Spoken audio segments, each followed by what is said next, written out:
Mal passou o inverno e o sol já tá rachando, na verdade, já tá insuportável. Bom que pelo menos já dá para economizar com gás de cozinha. Bom, e cada um se vira como pode, né? Para poder se refrescar nesse calorão. E amenizar pelo menos um pouco os efeitos do sol.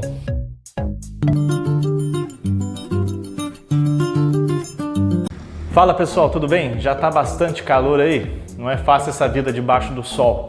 Mas quem dera se o calor fosse o nosso único problema. A gente arruma um ar-condicionado, uma aguinha gelada, um ventilador. Quem pode pega uma prainha ou nada com a mangueira aí de casa mesmo, se molha.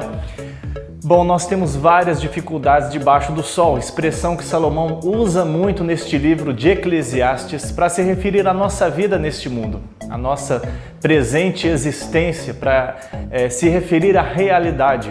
E, biblicamente falando, a realidade é em um mundo caído em pecado, em um mundo que perdeu a comunhão com Deus e sofre os efeitos da queda dos nossos primeiros pais e do nosso próprio pecado. Quando nós vivemos a vida debaixo do sol, nós nos deparamos com pecado no nosso coração, com dificuldades no relacionamento, o pecado do outro, com ação limitada, mas com a ação de Satanás. Nós nos deparamos com sofrimentos, com angústias, com injustiças, com maldades, com coisas que nós não entendemos, que nós não compreendemos, com questionamentos no nosso coração. E quando nós olhamos ao nosso redor, nós encontramos coisas belas, maravilhosas, que enchem o nosso coração de gozo, enchem os nossos olhos de brilho, mas também encontramos coisas feias que nos chocam, nos entristecem, angustiam a nossa alma. Viver debaixo do sol não é tão simples. E nós temos visto há um bom tempo com Salomão em Eclesiastes a busca do autor por compreender estas coisas debaixo do sol. Ou seja, Salomão empenhou-se por buscar respostas por ele mesmo, desconsiderando muitas vezes Deus, tentando como um humanista, o homem buscando estas respostas e que fossem respostas satisfatórias. Outra coisa que Salomão não só pensa, reflete sobre, mas ele experimenta na própria vida, ele se coloca nesta jornada pessoalmente, é na busca por sentido, por satisfação, por propósito, por algo que preenchesse o seu coração e respondesse às questões últimas da vida. Quem sou eu? Por que eu estou aqui? Qual é o sentido da vida? Existe algo maior? Qual é a fonte da verdade? Existe algo absoluto? Qual é a razão de nós estarmos aqui? A razão deste universo? Por que existe a morte? Por que existe o sofrimento? O que traz plena satisfação ao homem? Há uma razão pela qual viver, que vale a pena viver. Salomão ele se dedica nessa busca, e novamente debaixo do sol, muitas vezes como um humanista, já falamos aqui, num plano simplesmente materialista, ou seja, considerando apenas o aspecto material, sem levar em conta o aspecto metafísico, ou sem levar em conta a espiritualidade, Deus. É uma coisa assim bem humanista mesmo que Salomão coloca. E Salomão busca respostas. Será que o homem sozinho ele pode chegar à verdade? Será que o homem sozinho pode chegar à compreensão da realidade de si mesmo e de todas as coisas? Será que o homem pode dar estas respostas?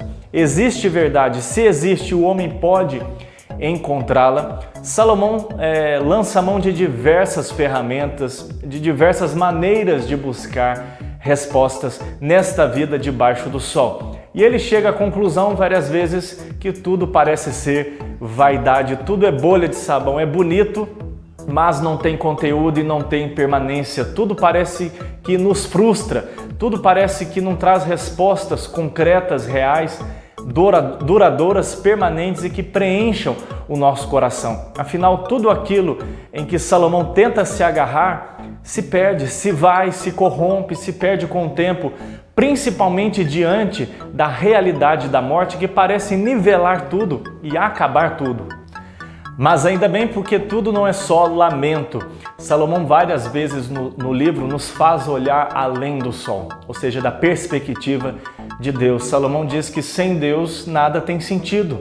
Mas quando nós contemplamos a vida debaixo do sol, sob uma perspectiva além do sol, aí as coisas passam a fazer sentido. Só Deus pode trazer sentido a esta vida debaixo do sol. E graças a Deus, porque o Deus é um Deus presente, não é um Deus que abandonou a criação.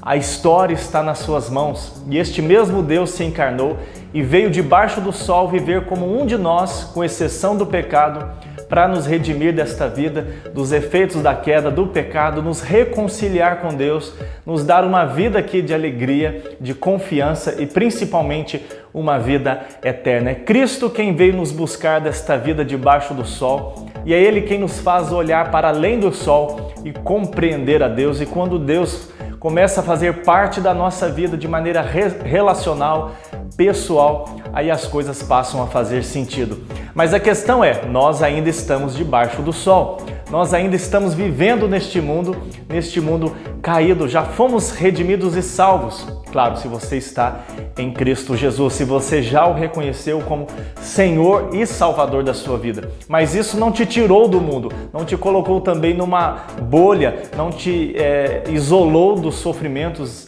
das tristezas, dos pesares e de conviver com as injustiças, com a presença do pecado nesse mundo. Nós ainda estamos neste mundo. Jesus disse: não peço que os tire do mundo, mas que os livre do mal. Como nós vamos viver debaixo desse sol lascado, deste sol escaldante deste mundo, sem nos queimarmos? Pegando aí a ideia do reverendo Emílio Garófalo, num belo comentário que ele tem em Eclesiastes, aliás, um dos melhores sermões que eu já ouvi em Eclesiastes é do reverendo Emílio, você pode conferir aí também na internet.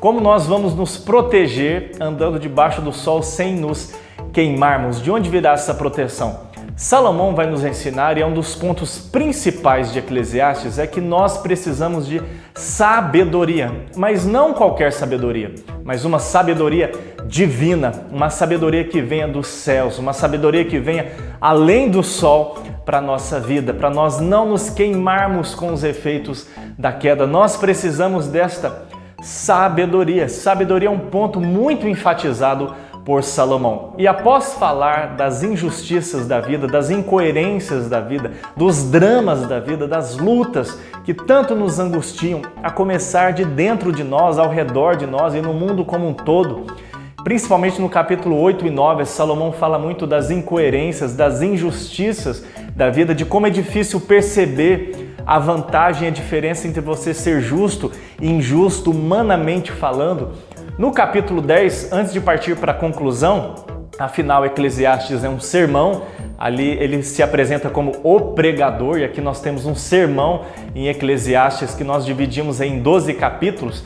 No capítulo de número 10, Salomão vai exaltar a sabedoria. Ele vai colocar que a única maneira de nós vivermos debaixo deste sol escaldante é nos apegarmos à sabedoria de Deus. E hoje nós vamos ver no capítulo 10 por que a sabedoria é tão importante, por que ela é tão necessária na nossa vida, por que ela nos protege deste sol escaldante debaixo do qual nós nos encontramos. Vamos ver lá alguns princípios aí no capítulo 10 sobre a importância da sabedoria divina. O tema da nossa meditação hoje em A Vida Além do Sol é proteja-se para não se queimar debaixo do sol. Proteja-se para não se queimar debaixo do sol. Faça a sua leitura em Eclesiastes capítulo 10 e vamos continuar com a nossa meditação. Eu sou o pastor Marcos e este é o nosso A Vida Além do Sol, Meditações em Eclesiastes. Bom, e por que nós precisamos de sabedoria para não nos queimarmos debaixo desse sol? Em primeiro lugar, verso de número 1 ao verso de número 4, nós vamos encontrar aí por causa da tolice do nosso coração, porque o nosso coração é tolo e facilmente inclinado a tolice. Salomão começa comparando aí a tolice com uma mosca morta dentro de um perfume. Ele diz assim: basta uma mosca morta, uma mosca é algo tão pequeno, mas basta uma mosca morta dentro de um perfume para estragar todo o perfume e toda a essência. E Salomão já disse no capítulo 7 que a boa fama é igual a um unguento, é igual a um perfume. E ele vai dizer agora o que estraga esse perfume. Basta um pouco de tolice. Um pouco de tolice é igual a um mosquito dentro de um frasco de perfume. Se nós trouxéssemos para o nosso contexto hoje, seria o mesmo que dizer: uma batata podre estraga todo o cesto, ou uma laranja podre. Quem nunca usou essa expressão, né? Uma laranja ou uma maçã podre estraga todas as demais maçãs. E aqui Salomão está falando justamente sobre isto. Basta um pouco de tolice para desgovernar toda a nossa vida, para fazermos coisas loucas, inconsequentes, pecaminosas e para as pessoas também se machucarem. E é interessante porque Jesus disse que deveriam ter cuidado com o fermento dos fariseus. E Paulo vai dizer que um pouco de fermento leveda toda a massa e que nós devemos jogar fora o fermento da hipocrisia, da maldade, do dolo. Por quê? O fermento é algo que passa até despercebido quando você joga ele na massa. É algo insignificante, ele vai sumir na massa, mas ele vai modificar toda a massa. Assim é um pouco de tolice. O nosso coração é extremamente inclinado à tolice. E tolice aqui não é loucura, não é problema mental. Tolice na Bíblia é você agir de maneira pecaminosa. A Bíblia define justo e injusto e tolo e sábio. Tolo não é uma pessoa doida que precisa de camisa de força ou de internação de cuidados médicos psiquiátricos. Tolo na Bíblia significa aquele que vive de maneira pecaminosa, porque viver longe de Deus e viver no pecado é loucura da perspectiva de Deus. Aí no próximo verso, o verso 2, ele vai dizer que o coração do sábio se inclina para a direita e o coração do tolo para a esquerda. Pessoal, aqui não está falando de política do nosso momento. Embora nós devamos analisar todos os movimentos políticos, seja de qual direção for, à luz das Escrituras, porque nós antes servimos ao Senhor Jesus Cristo, estamos comprometidos com os princípios da Palavra de Deus e com o reino de Deus. Mas o sentido aqui no contexto é porque no contexto estar à direita era estar ao lado do poder, da autoridade. No contexto oriental dos tempos bíblicos, por exemplo, alguém que se assentasse à destra do rei, à mão direita do rei, significa a mão de poder, a mão que guia, a mão que governa, a mão que orienta. Por isso que a mão direita é usada até em relação a Deus, significa a mão que age, a mão de poder, a mão que liberta, a mão que é corajosa. Por isso que Cristo se assentou à direita de Deus, ou seja, Cristo se assentou no governo, Cristo se assentou no poder. É o mesmo que dizer que Ele é o próprio Deus, Ele recebeu toda a autoridade.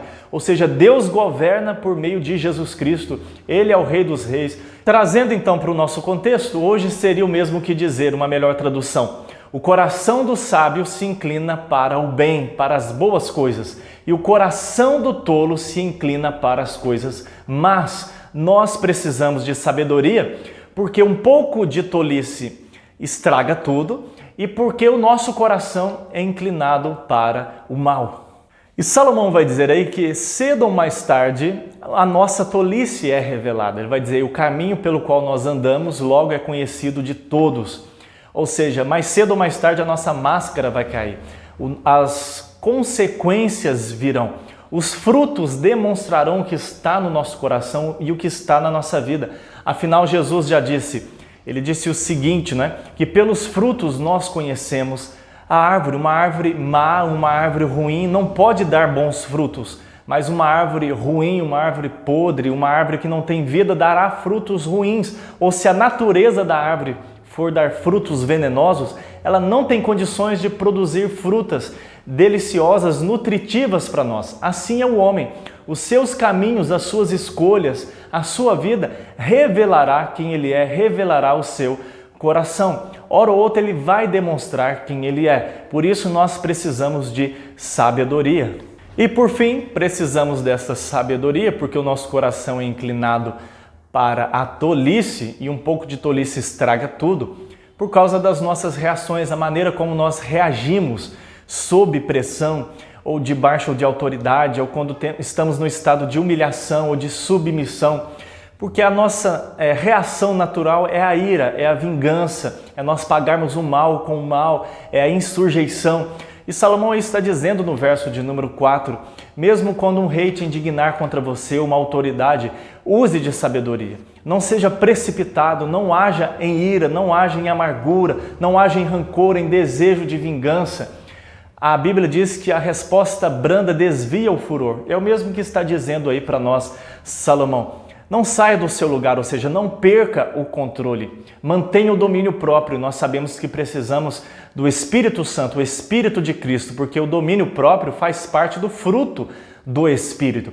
É mesmo que Salomão dissesse aí, se controle, não deixe que a tolice tome conta do seu coração, não perca a razão, não haja desesperadamente, mantenha a calma e saiba a hora certa de responder. Lembra de Neemias, quando ele queria falar com o rei sobre a empreitada que ele queria fazer para socorrer os judeus amigos seus? O que ele fez antes? Ele orou em espírito, ele orou no seu coração antes de responder ao rei. E é isso que Salomão aqui está nos ensinando também.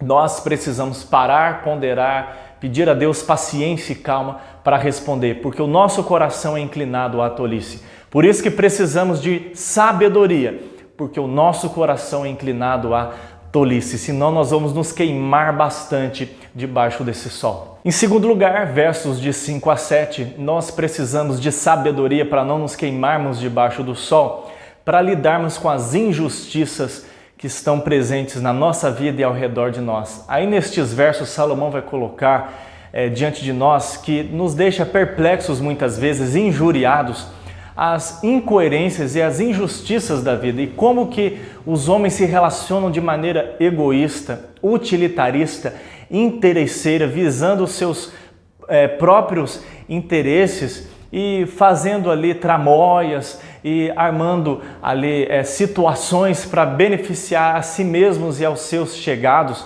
E ele diz aí, quem deveria estar no poder muitas vezes não está. Pessoas sábias, honestas, corretas. Muitas vezes essas pessoas não estão em papel de liderança, elas não têm o poder, elas não têm o controle da situação e não estão nos lugares que mereciam estar e que deveriam estar. Salomão vai dizer aí muitas vezes aquelas pessoas que ocupam papel de liderança, que são beneficiadas, que são privilegiadas.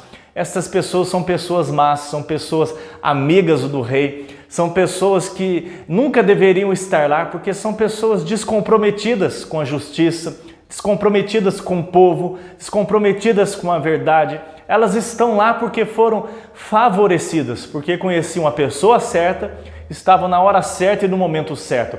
Mas não é por mérito. E Salomão analisa isso angustia muito o coração dele, eu creio que angustia muito o meu e o seu, pensando na realidade do mundo, do nosso país. Muitas vezes as pessoas que estão em posição de liderança, muitas vezes as pessoas que dominam, que ocupam cargos nos quais deveriam zelar pela justiça, por promover o bem e punir o mal, por contribuir com a sociedade, essas pessoas nunca deveriam estar lá, enquanto outras passam despercebidas e não são valorizadas e não têm esta oportunidade. Salomão vai dizer, precisamos de sabedoria para lidar com isso. Precisamos de sabedoria bíblica, porque o nosso coração é tolo para lidar com estas coisas. É tolo porque o homem no seu pecado age desta maneira. O homem no seu pecado age tramando, age beneficiando um ao outro por interesses financeiros, por interesses de poder, mas eles estão agindo em tolice. E nós precisamos de muita sabedoria bíblica para saber lidar com essas situações. E a Bíblia nos traz orientações em toda a Escritura. Mas, por exemplo, se você for nas cartas de Paulo, quando ele fala da nossa relação com as autoridades, de como nós cristãos devemos nos portar e lidar com isso, a palavra de Deus e o Espírito Santo vai nos dar sabedoria. Ainda que isso não termine neste mundo, estas situações acontecerão, infelizmente, até a volta do Senhor Jesus Cristo. Mas isso não significa que nós vamos cruzar os braços e nem vamos também nos desesperar. Mas a sabedoria bíblica guiará o nosso coração em como nós devemos nos comportar e reagir diante destas injustiças, destas incoerências da vida. Terceiro lugar, porque mais precisamos de sabedoria divina para não nos queimarmos debaixo desse sol, sob os efeitos da queda deste mundo caído.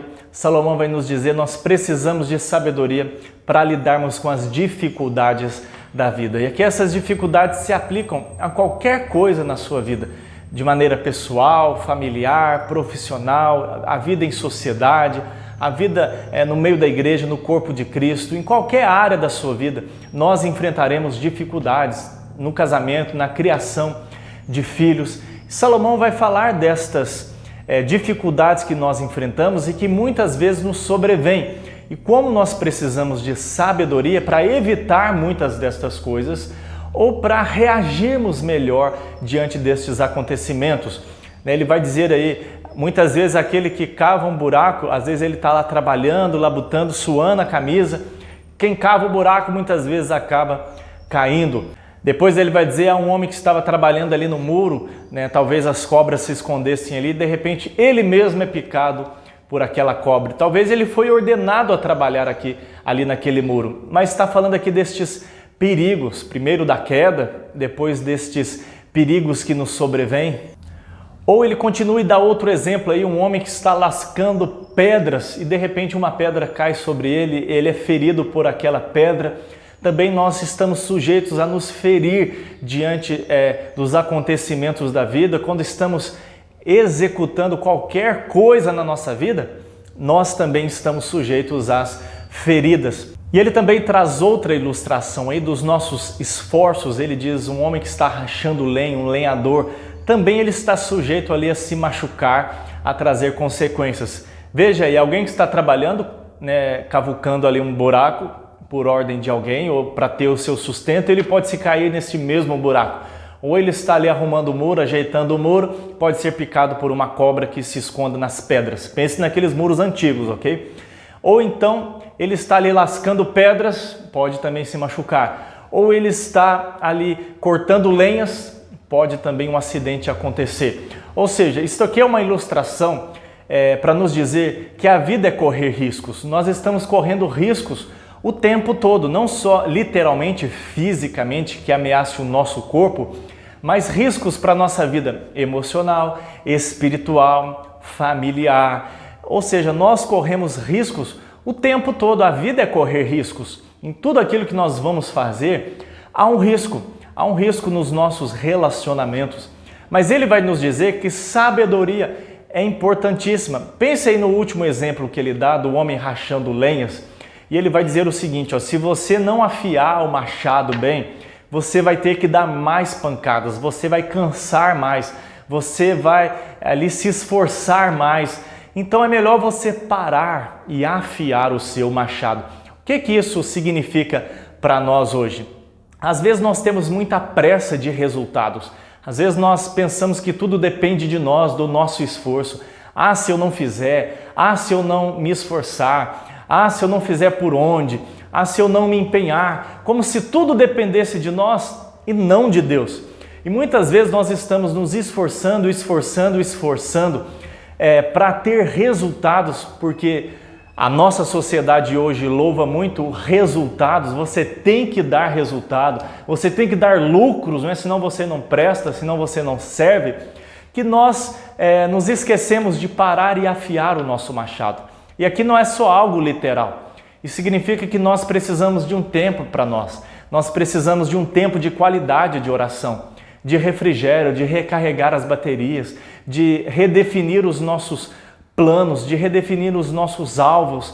Nós precisamos de um tempo com Deus. Nós precisamos ver bem para que caminho nós estamos indo, como nós estamos conduzindo a nossa vida, o que nós precisamos mudar, ou seja, nós precisamos afiar o nosso machado. Você, pai, precisa parar e afiar o seu machado na criação de filhos, não é para cortar a cabeça deles, É uma metáfora, só para você entender, uma figura. Marido, às vezes você precisa parar um pouco e afiar aí o seu machado para saber como lidar com a sua esposa, sem literalmente cortar a cabeça dela, Esposa, a mesma coisa. Nós precisamos afiar o machado do amor, da consideração, do diálogo, da misericórdia, do perdão, da graça. Talvez num ambiente de igreja, como nós precisamos afiar melhor as nossas ferramentas para nos relacionarmos melhor com as pessoas, servirmos melhor, evangelizarmos melhor. Às vezes é preciso parar. Jesus, mesmo o homem perfeito e o Deus homem encarnado, Quantas vezes ele não se retirava e ia para o monte sozinho orar e assim conduzia o seu ministério. Mesmo ele muitas vezes se retirava da multidão para afiar o seu machado. E depois ele vai dizer assim, um encantador de cobras, se ele não fizer o trabalho bem feito, mas fizer às pressas, ele pode ser picado pela cobra.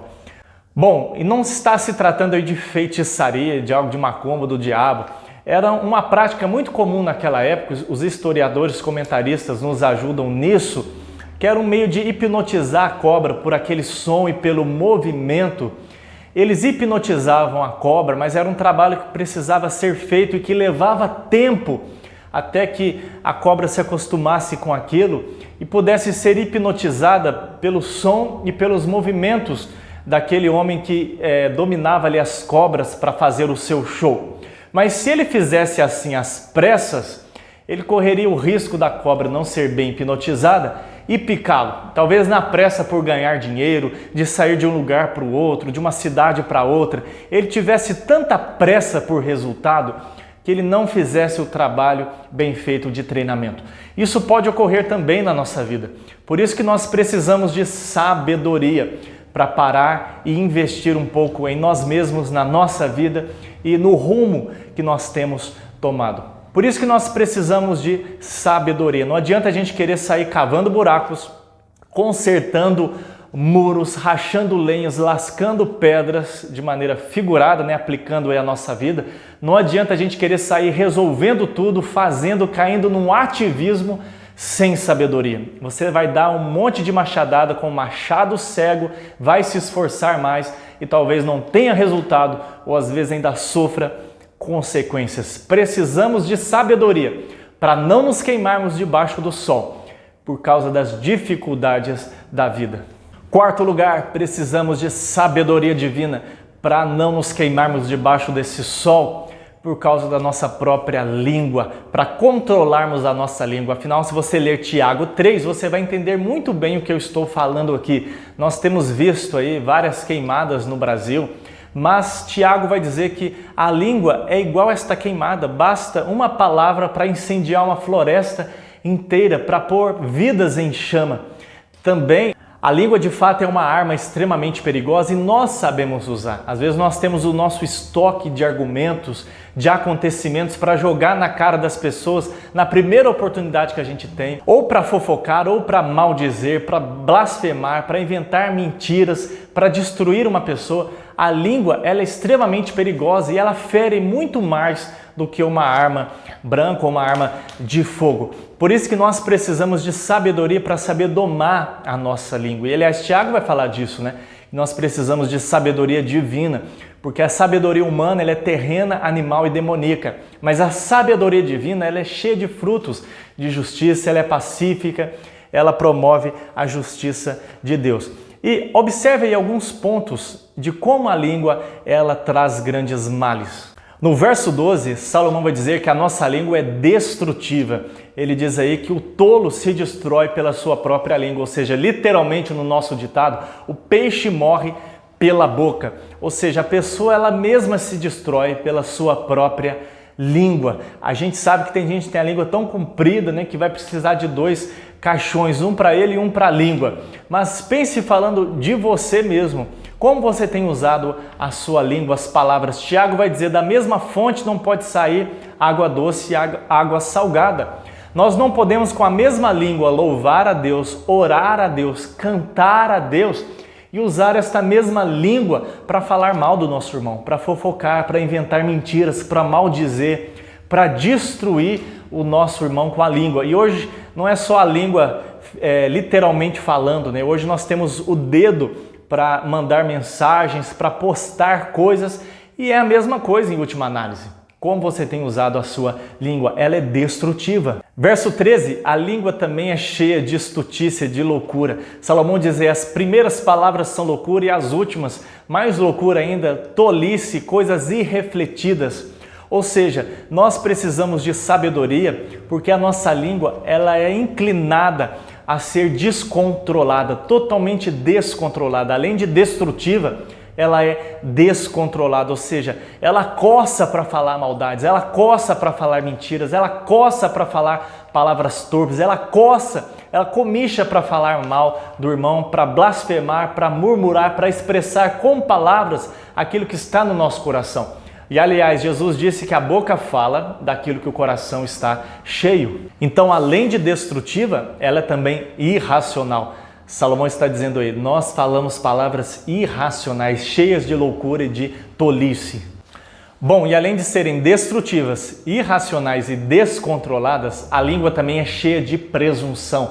Salomão diz aí no verso seguinte que o tolo não sabe o que sucederá a ele, mas ainda assim ele age nessa tolice. E quantas vezes a nossa língua é cheia de presunção, nós expressamos que nos sentimos como deuses. A nossa língua diz o que vai e o que não vai acontecer, o que deve e o que não deve acontecer. Lembra lá de Tiago, quando o homem é cheio de presunção e ele diz, vamos e daqui a um ano vamos em tal cidade, teremos lucros e vamos fazer negócios e vamos fazer isso e vamos fazer aquilo. Tiago diz, não que seja errado planejar, não é? Mas Tiago diz, pare com essa presunção, pare com essa jactância, pare com esse orgulho. Antes você deveria dizer, se Deus quiser, nós faremos isto ou aquilo. E no verso 15, a língua também é distrativa. Como assim? Ela distrai a nossa atenção daquilo que é prioridade, daquilo que é verdadeiro. Ele está dizendo aí, o tolo fala tanto, que ele não sabe nem voltar para a cidade. Dizem alguns comentaristas que este era um ditado popular daquela época, que o tolo falava, mas perdia até o rumo de casa. Você já deve ter ouvido essa expressão, né? Fulano perdeu até o rumo de casa. E é o que Salomão está dizendo aqui.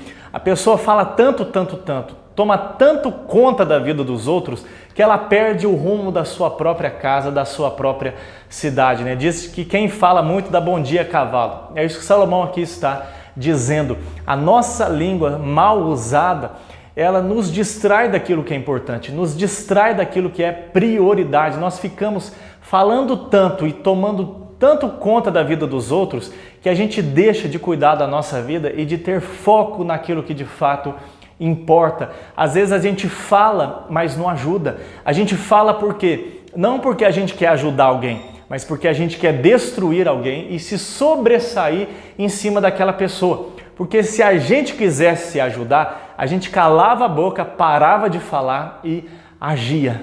Por isso que nós precisamos de sabedoria para viver debaixo do sol, porque a nossa língua é descontrolada, é irracional, é cheia de tolice, nos distrai, nos faz perder o rumo, é cheia de maldade. Que Deus tenha misericórdia de nós e nos dê sabedoria para conduzir a nossa língua, não é? Quinto e último lugar, nós precisamos de sabedoria bíblica para viver debaixo do sol sem se queimar, para sabermos como viver debaixo de maus governantes. E por que Salomão coloca isso aqui? Porque é algo extremamente importante para nós, afinal é como nós nos constituímos em sociedade. E aliás, a Bíblia nos ensina que toda autoridade procede de Deus. Jesus mesmo falou isso para Pilatos, nenhuma autoridade você teria sobre mim se do céu não fosse dada. O princípio de autoridade é bíblico e Deus é um Deus de autoridade e existem autoridades para que a vida seja possível debaixo do sol, senão viraria uma anarquia. Isso não quer dizer que todos os que estão em papel de autoridade refletem a justiça divina e eles prestarão contas a Deus. E vivendo numa sociedade na qual nós vivemos, democrática, é claro que podemos usar os meios legais para lidar com essas situações. Também temos o nosso voto e a igreja é a voz profética. Mas nós precisamos entender que toda autoridade foi dada por Deus. Mas nem sempre é fácil viver debaixo de autoridade. Por quê? Porque as autoridades são muitas vezes injustas. Aquelas que deveriam promover o bem, muitas vezes fazem o mal ou promovem o mal, inocentam o mal e às vezes perseguem aquilo que é bom. Mas Salomão nos ajuda aí a termos esta postura de sabedoria. Nós que pertencemos ao Rei Jesus, aguardamos o reino dos céus plenamente, que hoje está em nós, em nosso coração. Embora Cristo reine sobre todo o cosmos, sobre todos os reis, Ele é o Rei dos reis e o Senhor dos senhores, mas o seu reino virá plenamente na sua segunda vinda. Então nós somos cidadãos de dois reinos, temporariamente aqui, mas nós aguardamos uma pátria celestial. Mas como vivermos aqui, debaixo de governantes maus, servindo ao Rei Jesus Cristo? Salomão, no verso 16, começa com um ai, né, que traz essa ideia de condenação, de maldição. Um ai é um sinal de alerta muito grave, né? E ele diz, ai daquele reino cujo rei é criança e as pessoas cedo já estão no banquete. Aqui não é necessariamente literalmente criança, porque pode ter nesse período, né, é diferente de criança para nós hoje, as pessoas amadureciam muito cedo, mas muitos reis foram crianças e foram bons reis, tiveram bons conselheiros. É mais no sentido de imaturidade, de falta de propósito, de egoísmo, de hedonismo, de pensar só no seu próprio prazer. Ao invés de utilizar o cargo para servir, eles utilizavam do cargo para serem servidos. E logo de manhã já estavam banqueteando. O que Salomão está dizendo? Eles não estão comprometidos com o povo, de agir com justiça, de zelar pelo bem do povo, de fazer aquilo que cabe a eles fazerem. Eles estavam ali interessados no seu próprio prazer, no seu próprio bem-estar. Ao invés de servirem o povo, estavam se servindo do povo, utilizavam a posição de autoridade para motivações egoístas, pessoais, hedonistas, para o seu próprio bem-prazer. E Salomão condena isso. E olha que Salomão falou isso há milhares de anos. E olha como isso é extremamente atual para nós hoje, porque as coisas não mudaram. Ainda há pessoas extremamente infantis no governo que não deveriam estar lá. Não estou falando de X e de Y, ok? Mas basta você viver em qualquer lugar do mundo que você vai perceber isso, que há muitos governantes, embora haja muitos bons, que se empenham pelo bem mesmo, se bem que esse ambiente de política é tão difícil, né? Mas ainda existem pessoas boas e honestas, mas em qualquer lugar do mundo existe corruptos, existe corrupção e pessoas que usam do poder para se servirem e que ao invés de estarem comprometidas em servir o povo, estão comprometidas com os banquetes, com as festas, com seus próprios prazeres. Você conhece algum político assim? Aí é por isso que ele diz no verso seguinte, feliz é a terra cujo rei é comprometido em se esforçar, é comprometido em trabalhar, aqueles que estão no poder e que de fato deveriam estar lá para governar. É o oposto do que ele disse anteriormente, quando ele vê que muitos que não deveriam estar, porque não tem nada a ver, estão, e muitos que deveriam estar, porque são sábios, corretos, honestos, não estão, não têm a chance de estar. Este mundo é uma doideira, é tudo trocado. Aí ele vai dizer, feliz é a nação que tem pessoas de caráter no governo, pessoas comprometidas no governo, e que ao invés de estarem preocupadas em fazerem banquetes e festas, estão preocupadas em recobrar forças para trabalhar para o povo. Não estão preocupados com as suas regalias, com as suas festas, com seus feriados, com as suas inúmeras férias e emendas de feriados e privilégios e banquetes e isso e aquilo e auxílio isso e auxílio aquilo e um monte ali de regalias. Eles estão preocupados em recobrar forças para servir o povo. E aí no verso 18 e 19, Salomão vai falar justamente sobre a preguiça, né? A preguiça traz aí consequências. Você não vai comer, aí a sua casa vai encher de goteira porque você nunca vai consertar o telhado. Sabe aquele negócio que a gente fica postergando? Um dia eu arrumo, isso é só provisório, um dia eu arrumo. Então você vai acabar sofrendo as consequências disso. Se você não arrumar o telhado, vai chover na sua casa. E aplicando aqui aos governantes é a mesma coisa. E em seguida ele vai dizer, né, sobre a festa, os banquetes e tudo mais, de que não é necessariamente algo errado. Nós podemos festejar, podemos banquetear, ou seja, é uma ilustração aí de que os prazeres fazem parte da vida e são importantes. Nós precisamos de momentos de entretenimento, de lazer, de festa. Isso é muito importante na nossa vida, na vida da sociedade, do povo. Mas sem dinheiro não dá, é o que Salomão está dizendo. Se a gente for partir só para festa, para todo mundo ficar festejando, se alegrando, torrando dinheiro, uma hora o dinheiro acaba. O dinheiro é necessário nessa vida.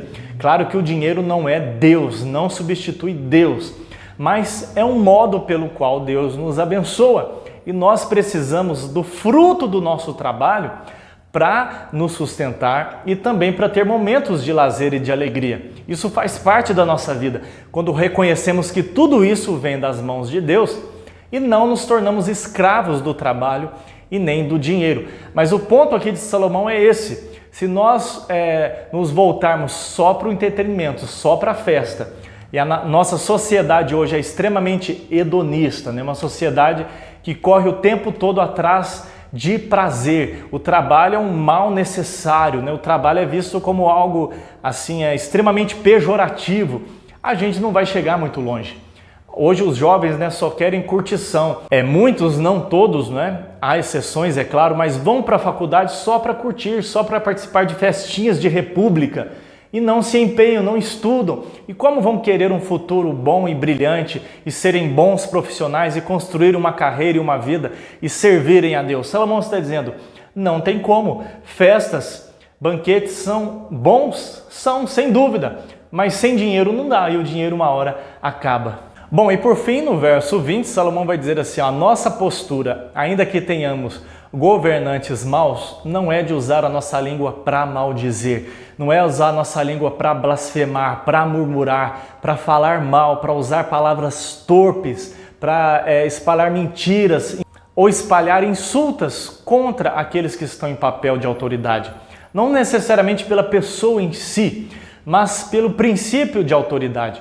E é o mesmo que Paulo vai ensinar em Romanos capítulo 13, que não há autoridade que não proceda de Deus e que nós devemos então nos sujeitar às autoridades constituídas por Deus, é claro, desde que não nos leve a negar, não é, a nossa fé em Jesus Cristo, mas nós devemos nos sujeitar e orar pelas autoridades, quer a gente concorde com elas ou não, quer elas sejam do nosso gosto ou não. E olha que Paulo estava escrevendo a uma igreja que estava debaixo dos imperadores romanos. E ainda assim, Paulo não promove um motim, uma revolução e que eles deveriam ali falar contra aqueles imperadores e insurgir contra eles. Eles deveriam se submeter a Cristo, primeiramente, e por estarem submissos a Cristo, se submeter às autoridades. Por quê? Entendendo que Deus está no controle. Deus está cumprindo os seus propósitos. Claro, já falamos aqui, desde que não nos leve a negar a nossa fé em Jesus Cristo. Mas é um princípio bíblico e a Bíblia diz que nós devemos orar pelas autoridades. Rogo antes de tudo, é o que Paulo vai dizer, que nós devemos orar, rogar por aqueles que estão investidos de autoridade. Pedro vai dizer na sua primeira epístola a mesma coisa e que nós devemos honrar o rei, é o que Pedro está dizendo. Não é concordar com tudo que ele faz, não é a gente assinar embaixo, não é a gente ser indiferente. A igreja é a voz profética que proclama a palavra de Deus. E pensando num ambiente democrático, nós podemos e devemos usar os meios democráticos para denunciar os erros, para que os políticos criminosos paguem pelos seus crimes e sejam afastados. Mas você, cristão, deve reagir diante das injustiças e de maus governantes, confiando em Deus, buscando alegria em Deus, confiando no Rei Jesus Cristo, entregando as nossas causas a Jesus Cristo e não tendo a mesma reação que aqueles que não conhecem a Deus têm, de blasfemar, de murmurar, de reclamar, de usar palavreado chulo, palavras torpes, de agir em ira. Por quê? Nós sabemos que somos aqui peregrinos e que Deus tem cuidado de nós. E quem está na rédea da história, quem tem os homens nas mãos, os reis nas mãos, é o Senhor Jesus Cristo e Ele voltará. Bom, mas eu gostaria de concluir dizendo sobre estas dicas que Salomão nos dá para nos protegermos debaixo do sol. Nós precisamos de sabedoria, mas antes de tudo, sabedoria não é um mero conceito, não é um anunciado meramente, mas a sabedoria é uma pessoa. A sabedoria é Jesus Cristo e se encarnou, esteve entre nós e nem uma mosca o contaminou. Ele foi plenamente puro e santo, jamais ele se contaminou com algo, jamais ele foi contaminado, ele é 100% Deus, 100% homem e totalmente justo, dolo algum achou-se em sua boca. E ele jamais se desviou para o mal, ele se manteve no caminho o tempo todo, mesmo tentado à nossa semelhança, ele jamais pecou. E ele se assentou à destra de Deus Pai, à direita de Deus, no poder de Deus, com todo o poder e a autoridade, e ele voltará. Se estes reis aqui são corruptos, se estes reis são interesseiros, se estes reis são desonestos, eles tramam, eles favorecem os seus chegados, eles armam coisas, eles se aproveitam do povo. Jesus Cristo é um rei justo, o seu reino é de paz, o seu reino é de justiça e é um reino de equidade. E ele é um rei que, ao invés de se aproveitar do povo e para ficar banqueteando às custas do povo, ele é o rei que deu a vida pelo seu povo. Mas não um povo bonzinho, gente boa. Ele deu a vida por inimigos, para reconciliar com Deus, nós que éramos inimigos de Deus. É assim que Jesus Cristo, o Rei dos Reis, reina. Ele reina dando a vida pelo seu povo. E hoje ele está vivo e ele nos ama e ele nos protege. Você conhece a Jesus Cristo? Se não conhece, arrependa-se dos seus pecados e reconheça ele hoje como Senhor e Salvador pessoal da sua vida. Bom, e falando também sobre o uso da língua, é Jesus Cristo quem pode dar controle à nossa língua. Ele quem pode refrear o nosso coração, nos dar um coração novo, porque a boca fala daquilo que está cheio o coração. Então, para mudar o vocabulário, precisa antes de tudo nascer de novo, é mudar o coração, porque a boca fala do que está cheio o coração. E é quando Cristo vem fazer morada em nós com seu Espírito. E como Paulo diz, habite ricamente em vós a palavra de Cristo, falando entre vós com salmos e hinos, enchendo-nos do Espírito Santo, misturando aí Colossenses, não é, com Efésios, cheio de Cristo, do seu Espírito, que nós teremos domínio próprio, domínio sobre a nossa língua e falaremos palavras que agradam a Deus, para Deus e para o nosso próximo. Que Deus te abençoe. Em Cristo Jesus é possível, por meio daquele que veio além do sol e se encarnou, viveu debaixo do sol, para nos redimir. Em Cristo nós temos sabedoria para saber viver debaixo do sol sem se queimar, aguardando o sol da justiça, que é Jesus Cristo, o Rei dos Reis, o Senhor dos Senhores, que virá trazendo pleno conserto a este mundo. Ele fará novas todas as coisas. Ele trará novos céus e nova terra, nos quais habita a justiça. Maranata, vem Senhor Jesus. Que Deus te abençoe, meu irmão. Um grande abraço e viva a luz desta sabedoria. Pare de se queimar debaixo do sol. Use a sabedoria divina, e a sabedoria divina é Jesus Cristo.